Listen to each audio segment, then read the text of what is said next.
It sounds like you're taking that into the world of your clients as well. You're talking to them like a human and just figure out what's actually best for you here.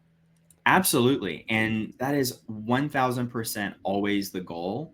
Is if we can work something out where it's a win-win for everyone, then fantastic. But what does win-win look like? For us and for my company, win-win looks like we helped you to solve the problem.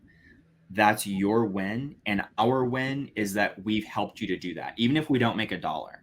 So there's lots of times where we are talking to a seller and we realize, okay, this person literally cannot go any lower than market value. So what will we do? We'll say, hey, Mr. Seller, listen, based on what you've told us, we think probably the best option for you is to just list it on the market. That's the way that you're going to get the highest amount. So we can't be in buyers, but we can at least help facilitate. We can connect you with an agent in that area to help you to do that. And so whether we are closing on the deal, we're assigning the deal, we're at least making a referral, we're helping that client first. And I think when you do good and you put good out, it always comes back. And so that's always the goal for us, is to position ourselves that we are helping the client first. How do the clients get to you? So are you sending out mailers, or what's the top of your funnel look like? And then is it you on the phone when it gets to that stage, or what's that part? How's it look? Yeah, that's a really good question. When we were very heavy in infill lots, we were doing a combination. We're like an omni-channel marketing method, if you will. So we work with Supercharged Offers, Alicia Jarrett, fantastic people. Definitely want to give a shout out to that company. But they have a very robust funnel that we were able to customize and work with, where we send out cold calls, we have text messages, we have ads, we have some digital marketing, retargeting things. They go to our social media accounts, and then we can target them with a pixel and retarget them and get them some resources, ebooks, things like that. And then mail is at the end of our funnel. And so we'll always, like, whenever we are think about the shape of a funnel, where we go from really large volumes to very small volumes, that's also how I like to approach our marketing. So we'll do the cheapest, most cost efficient type of marketing at the very top of the funnel, and we'll save the very end of the funnel for the more expensive marketing channels like mail. So the answer to that question is we do a mixture of all of these types of different marketing methods, specifically for those infill lots. Now, once they get them on the phone, if it's an infill lot, I'll have a team member actually talk to the seller, work with the seller, take them through our seller nurture sequence. And then if it's like a subdivide, an off-market subdivide deal, then I will talk to the seller, because it's a different type of owner, different type of seller psychology. They typically have a little bit more complex issues that we need to work through. So I'll get on the phone with that. We also work on market deals. And I actually don't work on market deals directly. I have a team member that will do that, because every single person that's on the market, they've raised their hand and said, I'm interested. So that qualifies them right off the bat.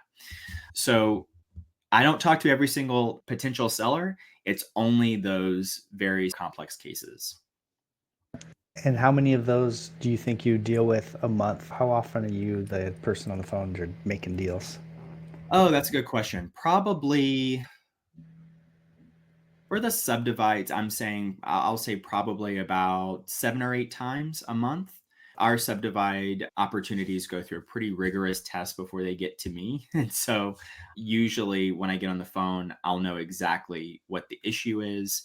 And it really comes down to like planting seeds. Like our subdivides, like we've done a deal where it took 18 months of nurturing just to get that person to sign a contract.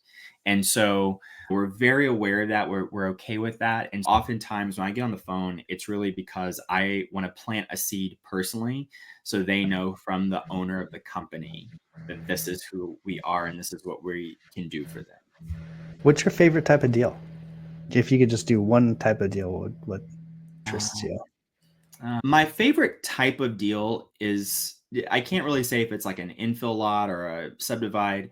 My favorite type of seller is someone who we can really make an impact for. So, for example, we worked with a gentleman who had a 30-acre parcel, and he was older, in his, I think, early 80s. and he needed to liquidate that property in order for him to be able to move to an assisted living facility. We've been working with him and working with his, I think it was a niece that was helping him with that, and getting him what he needed to go to that next stage was such a fulfilling and rewarding experience. And it wasn't just like a, hey, we got you 20 grand so you can go to Paris for a couple of weeks. It was literally, we are helping you into your next stage of life. And that was an extremely rewarding deal. And to answer your question, my favorite types of deals is when they are connected with really fantastic human stories that we're able to solve and make a real impact for. Maybe that's an angle for your podcast. You start telling human stories about these awesome people you help out in land deals, and then you'll Yeah, that's a good have idea. people come and sell their land to you, so you can tell their story. That's killer. I like that. Does owner financing play a role in how you approach some of these human interactions? Yeah. So whenever we present possible solutions to sellers, we always present 3 or 4 different solutions. That's one of the beautiful things about land that I'm sure you can be as creative as you want to be.